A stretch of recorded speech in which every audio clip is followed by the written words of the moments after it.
Fight that fight knowing that there is a better day. And by the way, that doesn't mean that you're going to have all good days.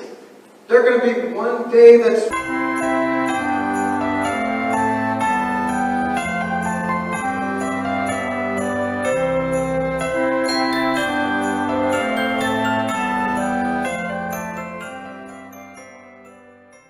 So our next speaker, you've actually heard him for the duration of the night. Tony North, he's been the host, and he has a few words that he'd like to say. So can you all please help me welcome Mr. Tony North? Thank you, I appreciate that. When Bud told me what he was working on, I was really excited, not just from, being able to use the microphone, see a whole bunch of people, but also from the perspective of, I understand a little bit, some circumstances that people get into, and being homeless or having issues, or, when you're a juvenile, a lot of things seem a lot different. So, one of the things I wanted to make sure to kind of share is I'm here because I'm actually one of those kids who received help as well. I own 2 businesses, and I work as a full-time employee for Sinclair Como TV. But life wasn't always so easy. I, fortunately in business, have been able to travel most of the world, 26 countries and 26 states, implementing and working in business. But as life is not easy, we kind of take a path that, of course, we always question. Hey, did we do the right thing? Did we make the right decisions? And I'm up here to tell you that I didn't make all those right decisions. And I know, by the way, everybody has a story. How we got to where we are here today. There's always a story. And, well, since I've got the microphone, I'm going to share my story real quick. And you may see some parallels, but what you will come to find is there are 3 things at the end of my story that I'll share that helped me get through the tough times. I started as a, not homeless, but I started as a 13-year-old felon. And that was after being adopted at the age of 5, parents getting divorced at 10. Everybody has their circumstances, and these were mine. That put me into a situation of getting in trouble all the time. I didn't do really some fabulous crime that I'd like to share with you that could be in a book. One of the things that I did was I wrote my name in cement at the local grocery store, and the next day, the police came to my house, and since my sister always knew I got in trouble, once they knocked on the door and said, "Hey, is Tony North there?" She was glad to say, "Yeah, he's right here. Come on out and get in trouble." Stupid things like that, getting in trouble, being difficult. I took the I Fight Authority, and Authority Always Wins, one of those John Cougar Mellencamp songs, to the limit. And there has to be a time when you decide to make a change. Internally, you have to say that enough is enough. My time was sitting in a cell in solitary confinement for 3 days. Looking out the window at the top of the corner, seeing the sunshine in Salem, Oregon, and saying, why am I not out there? Listening to Casey Kasem through the walls, and saying, why am I not at home doing homework?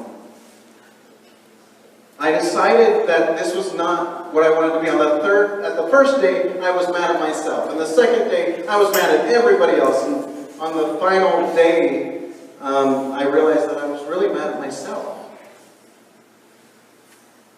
That's when I decided to do something different. And even in jail, this is going to be unbelievable, but they had Toastmasters.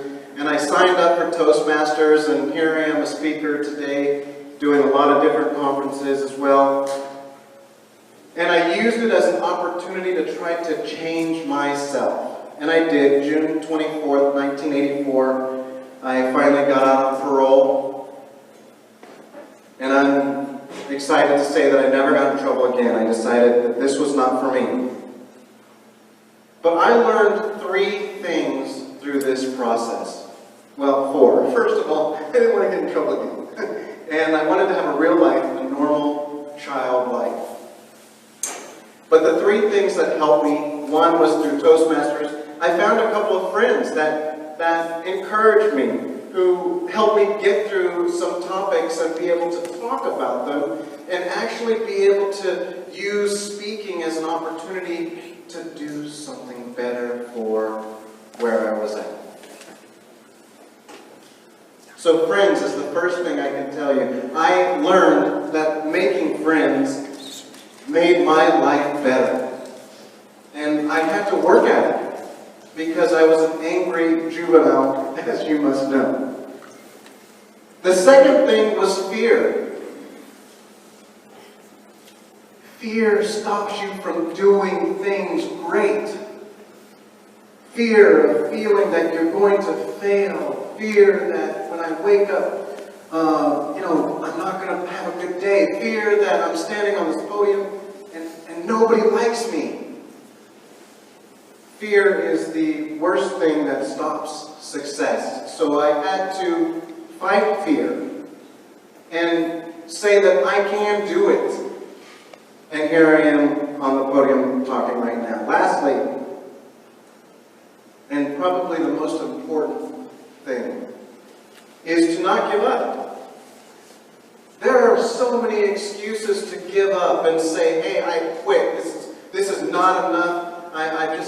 The world is against me, and I'm not going to fight anymore. I'm stopping right now. And that was my point in 3 days of solitary confinement, where I was able to say, I need to figure out a way not to give up. You try, you only fail when you stop trying. And that was my moment. Being able to come up with a way to find friends, combat fear, and know that I can actually do something successful in my life, which I've now done, and why I want to be able to help others. And lastly, don't give up. Fight that fight knowing that there is a better day. And by the way, that doesn't mean that you're going to have all good days. There are going to be one day that's really terrible, and you have to be able to take that day and say, that day is over, and tomorrow is coming right now. And that's what helped me get through my issues. That's what many kids, maybe, when they're fighting, want to get through. And again, one of the reasons why we're here is to help those children. A lot of the friends that I had, when I was locked up, they were actually homeless as well, and had no place to go. And being locked up gave them 3 meals a day and a bed to sleep on. And they had to combat that fight just like I did. So I ask your help for these kids that are homeless here, that need our ability to stand up for them. Because right now, maybe they can't stand up for themselves. But I will tell you this, every one of them could use a friend. So thank you for joining us tonight. Thank you for listening to my story. And know that there's a lot of others out there who have a story.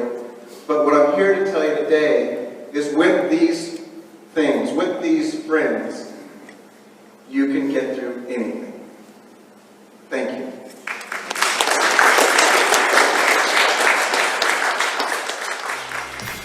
Donate today at quartersforkids.com or via the QR code on your screen.